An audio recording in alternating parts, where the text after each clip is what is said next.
How are you feeling about living in the city now, 5 years on? It's the same old. It's always going to be home, I guess. And I think every earthquake that happens, it's always going to be a reminder of what's going on in this town. It's never going to get out.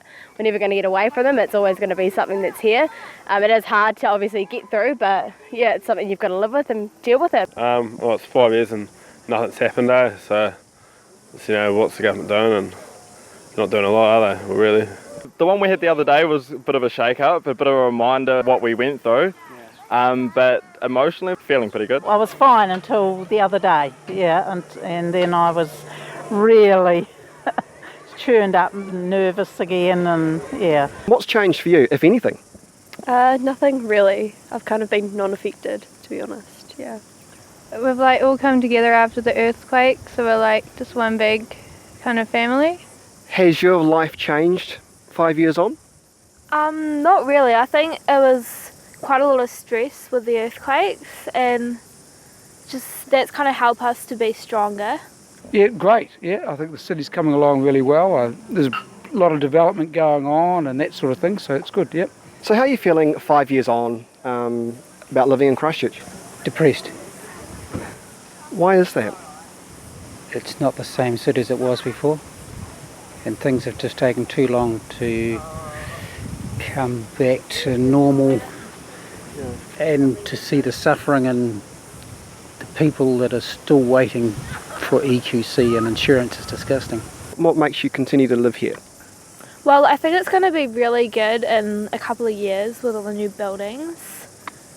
And it's just a pretty good city, we're a lot stronger. Has anything much changed for you, living in Christchurch since the quakes? Yeah, not really. New job, different house.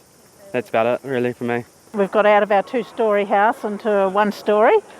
Yeah, I was very nervous I wouldn't go upstairs after the earthquake. Yeah, well, I'm pretty resilient, but they were pretty unnerving, the earthquakes. I developed a rash all over the body. We don't know whether it was a result of a bumblebee sting or whether it was the quakes, the ongoing effect. I'm pretty hard nut, but they did grind you away, I think, when you got the number of aftershocks that we're getting over a period of 3 or 4 years. How would you describe the feeling you get when you feel an aftershock? I'm not too worried. Life goes on for you? Yeah. And what is great about living in Christchurch now?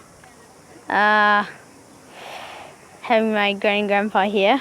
Who's ever holding up the process here in the middle of the city needs a good talking to, I imagine. The centre of the city is still not the centre of the city until something is done there and get the rebuild back into the city. When you walk around and have a look around the city, what goes through your mind? How would you describe it? Today it's amazing. We've just been into the gardens and all the people in there, it's awesome. On a day like this, there's nothing to complain about, but when you go into the city in our east, it is sad.